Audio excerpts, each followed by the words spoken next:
One thing I wanted to ask you about is, I think you made a movie that whatever people think about you or where you're coming at it from is valuable. That's what I believe, genuinely.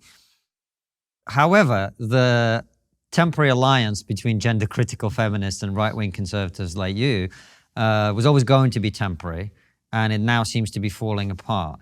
You had a spat on Twitter with J.K. Rowling and others.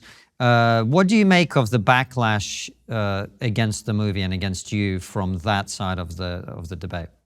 Yeah, I think it was an alliance that lasted about 45 seconds, it would seem, which I guess was predictable. I find it unfortunate. It's not what I wanted. I mean, I've said from the very beginning, even before the movie came out, that which is one of the reasons why I've very vocally been supportive of J.K. Rowling and said many times that I really respect the way that she stood up against the mob at great personal cost, and she stands to gain nothing personally from it, and yet she has. And I respected that. I still do. And even if you have $1 billion in the bank, it still takes guts to do it, and so she does it. So that's my view. I have a lot of respect for anyone who stands up against these people and stands for truth. And if you're willing to do that on this subject, which is so important, and I think in so many ways, like this is a civilizational crisis we're dealing with. And so if you're on the right side of this, then I can join forces with you for this fight, and then we can get back to tearing each other apart after we're done with this. That's how I look at it. And I think when the movie first came out, it seemed to me anyway, among some of these gender critical feminists, there was like this internal fight among them about, well, what do we do? Do we link arms with this guy or what? And maybe for a brief moment in time, it seemed like maybe they would, but then ultimately I think they just decided they can't do it. I think that, one of the criticisms they made, Matt, was that you didn't include any of them in the movie. Well, yeah, and that's, honestly, it's just not, it's nonsense. First of all, they aren't in the movie, right? Right. A couple of things.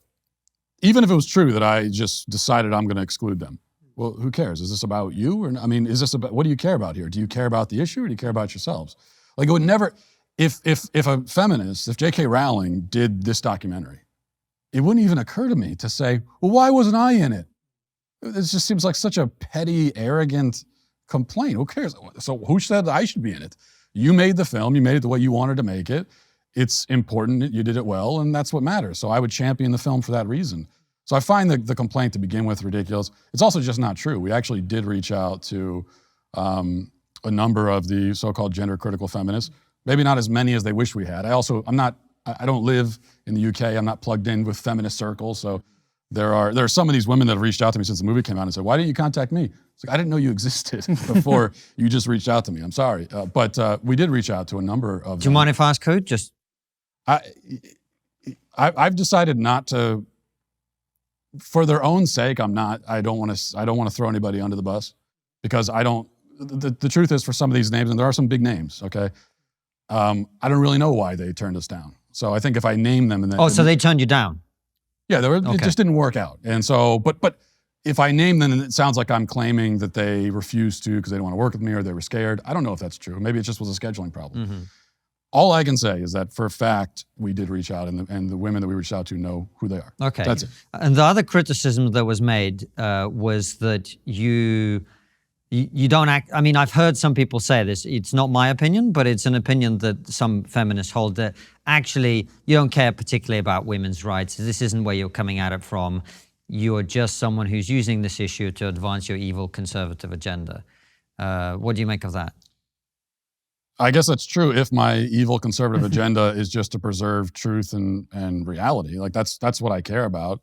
I make no bones about the fact that I see some of these issues I care about some of these issues because they're a battleground for the overall war for truth. So women's sports, for example.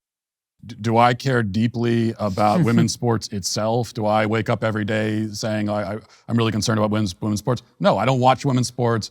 I don't care about it, in general. But it has become a battleground for the war for truth. So when I'm being told that a man should be able to compete against women and be accepted as a woman, I'm saying, no, I don't accept that. That's insane. But what motivates me is not my unabiding love for women's sports in particular. It's just my love for truth. and justice and fairness. It's also not fair. Like, even if I don't watch women swimming, it's really not fair to these women who are having their opportunities stolen from them.